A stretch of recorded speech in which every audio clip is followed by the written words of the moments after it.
रेशम चौधरी सहितलाई जेलबाट छुटाउने अध्यादेश ल्याए विरोध गर्ने नेकपा एमालेको चेतावनी। रेशम चौधरीलाई अध्यादेश ल्याएर माफी दिने प्रयास गरिनु लोकतन्त्रको उपवास भएको नेपाली काङ्ग्रेसका नेता शेखर कोइरालाको भनाई। काङ्ग्रेसको धारणा अध्यादेश गलत, सभापति देउबामाथि नैतिक सङ्कट, सरकारले ल्याएको अध्यादेश ल्याउन पाउने छ, रेशम चौधरीका लागि मात्रै ल्याएको होइन भन्दै नेकपा यसका महासचिव बेदुराम भुषालको भनाई। नेसपाका नेताको दाबी, डाक्टर बाबुराम भट्टराईलाई राष्ट्रपति बनाउने भद्र सहमति भएको खुलासा। प्रत्यक्ष र समानुपातिकमा गरी 10.5 लाख मत भए बदर। काङ्ग्रेसले नेकपा एमालेसँग मिलेर सरकार बनाए, आफू सरकारमा जाने माओवादी केन्द्रका अध्यक्ष पुष्पकमल दाहाल प्रचण्डको घोषणा। रविको पार्टीभित्र भाँडभैलोको सङ्केत, महामन्त्रीमाथि क्लब चलाएको आरोप। गगन कुमार थापाका ससुरालाई बालकोट बोलाएर केपी शर्मा ओलीले भने, एमालेको समर्थनमा सरकार बनाउनुहोस्। मङ्सिर 4 गतेको निर्वाचनका लागि जारी आचार संहिता सोमबारदेखि लागू नहुने निर्वाचन आयोगको घोषणा। डोल्पामा नेकपा माओवादी केन्द्र नेकपा एमालेका कार्यकर्ताबीच झडप हुँदा 9 जना घाइते। मधेसको समानुपातिकमा सिटभन्दा बढीको नाम सिफारिस भएपछि जसपामा मच्चियो भाँडभैलो। नेकपा माओवादी केन्द्र आन्तरिक गृह कार्यमा प्रचण्ड, प्रभु शाह, जनार्दन शर्मा, पम्फा भुषाल र देवेन्द्र बीच सत्ता समीकरण बाँडे छलफल। रेशम चौधरीकी श्रीमती रञ्जिता भन्छिन्, सरकारले अध्यादेश ल्याउनु राम्रो र सकारात्मक कुरा हो। समय तोकेर काम पुरा गर्न निर्माण व्यवसायीहरूलाई भरतपुर महानगरपालिकाको अल्टिमेटम। र अध्यादेश ल्याएर प्रहरीमा 30 वर्ष सेवा अवधि हटाउने तीव्र तयारी। अर्घखाँचीमा श्रीमतीद्वारा आफ्नै श्रीमानको हत्या। यता सुन्धराको मूल धारा नष्ट गरिएको भन्दै काठमाडौँ महानगरपालिकाका मेयर बालेन्द्र शाहले जनाए आपत्ति। अब हेर्नुहोस् पुरा समाचार।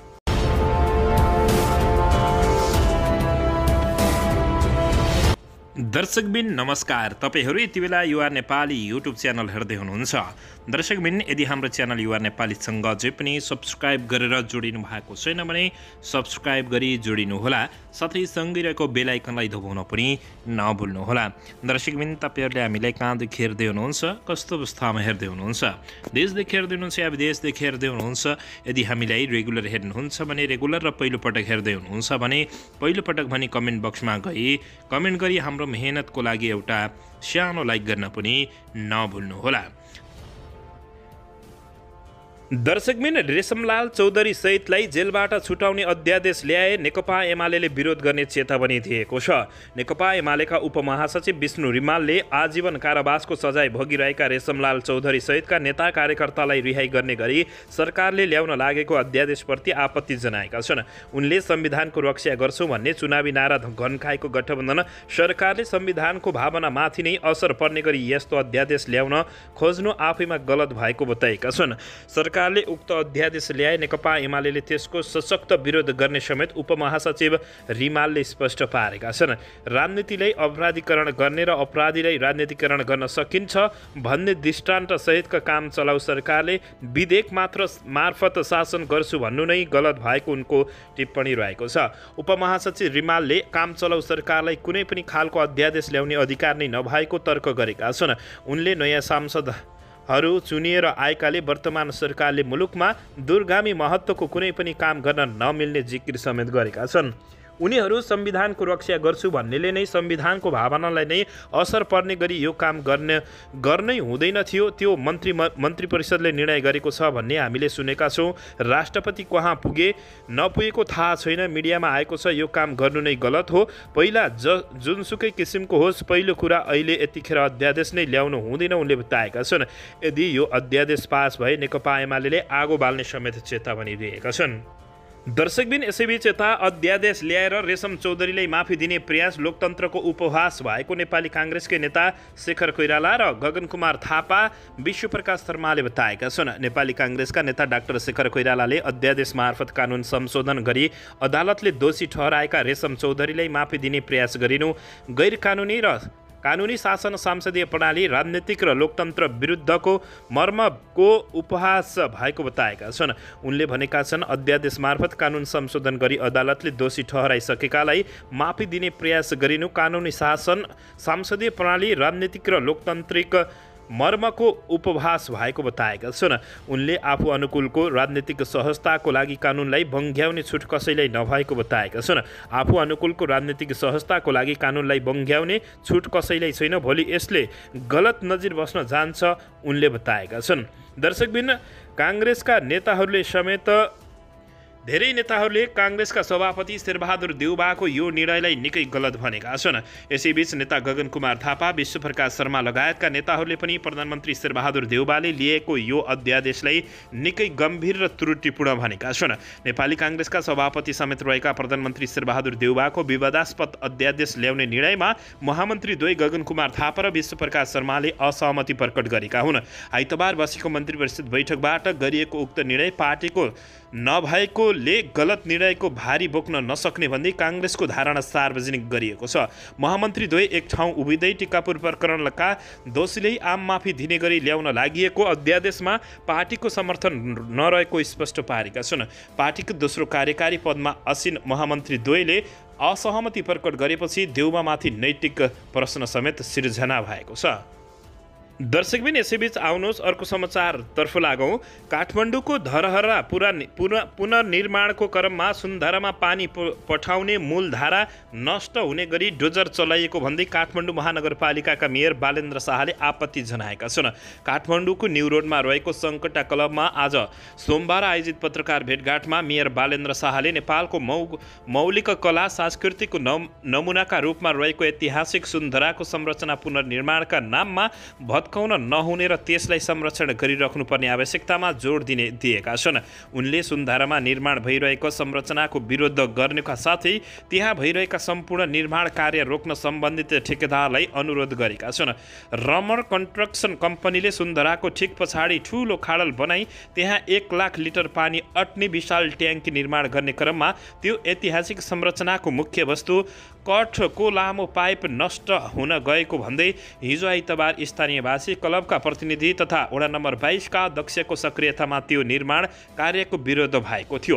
त्यो विरोधपछि आज मेयर बालेन्द्र शाहको उपस्थित समेतमा आयोजित पत्रकार सम्मेलनमा 100 वर्ष पुरानो ऐतिहासिक संरचना भत्काउने सम्बन्धमा महानगरपालिकालाई कुनै जानकारी नभएको र त्यहाँ भएका कार्य महानगरपालिकासँग कुनै पनि छलफल नै नगरी अगाडि बढाइएको कुरा स्पष्ट पारिएको बताइएका छन्। यसैबीच मेयर बालेन्द्र शाहले सुन्धाराको मुख्य धारा भएको ठाउँमा खन्ने विषयमा आफूसँग कुनै पनि सल्लाह नभएको र त्यसबारे आफूले कुनै आदेश नदिएको कुरा स्पष्ट पारेका छन्। त्यस अवसरमा मेयर बालेन्द्र शाहले वडा अध्यक्ष तथा स्थानीयवासीको टोली गएर सुन्धारामा ट्याङ्की निर्माण भइरहेको स्थलमा अवलोकन गरी काम तत्कालै रोक्न निर्देशन समेत दिएका छन्। दर्शकबिन, यसैबीच यता डोल्पामा नेकपा माओवादी केन्द्र र नेकपा एमालेका कार्यकर्ताबीच झडप हुँदा 9 जना घाइते भएका छन्।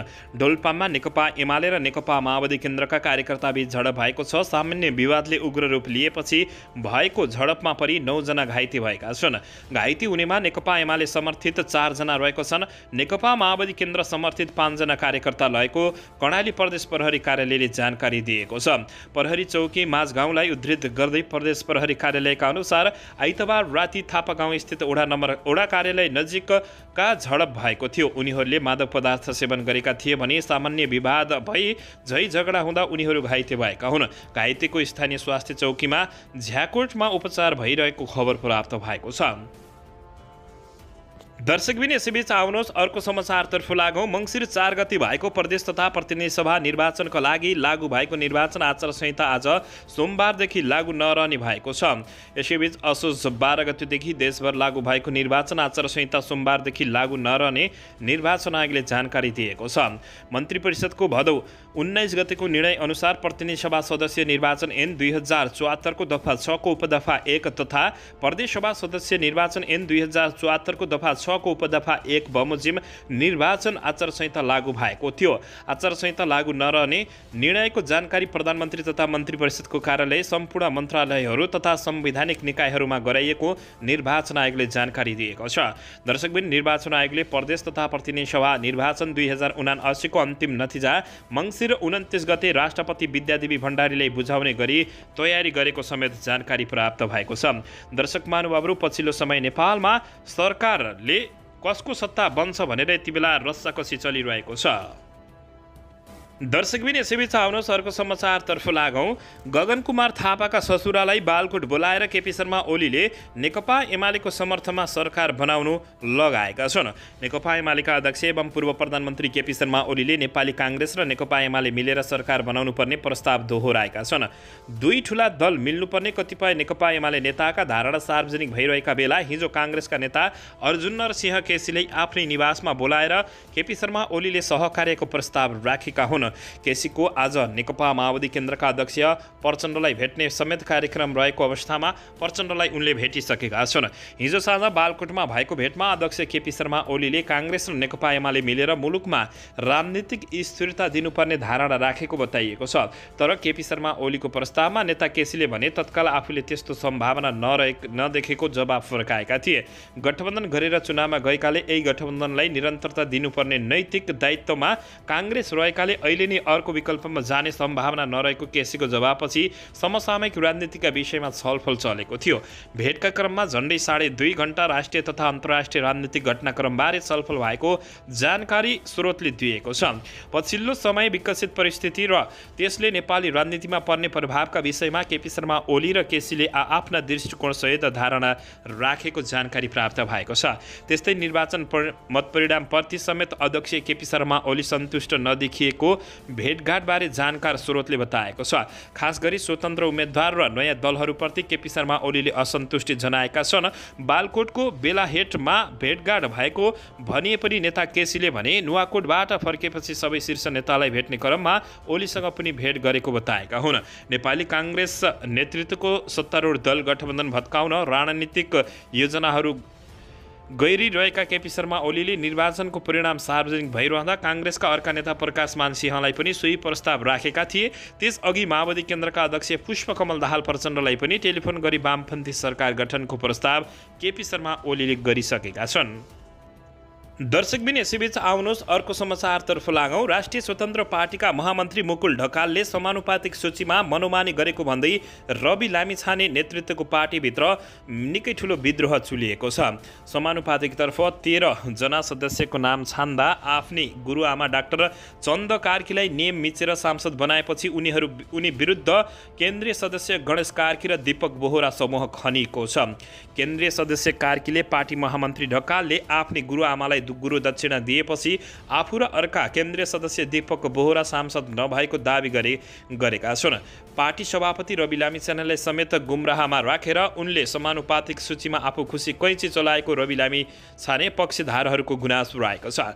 देशैभरि फैलिरहेको नयाँ पार्टीलाई मुकुल ढकालले ठुलो घात गरे। सुरुवाती चरणमै नचाहिँदो पावर सो गरे। ढकालजी महामन्त्री जस्तो निर्णायक पदमा बस्न योग्य देखिएनन्। पार्टी चलाउने कुरा क्लब चलाए जस्तो होइन नि। रवि दाइले यस्ता कुरामा ध्यान नदिने हो भने यो पार्टीको कुनै पनि काम छैन, एक केन्द्रीय सदस्यले बताएका छन्। समानुपातिक सूची बोकेर पार्टी कार्यालयदेखि निर्वाचन आयोगसम्म दौडिएका महामन्त्री ढकालले राष्ट्रिय स्वतन्त्र पार्टीले पाएको जनमतको अपमान गरेको केन्द्रीय सदस्य कार्की बोहरा समूहका नेताहरूले बताएका छन्।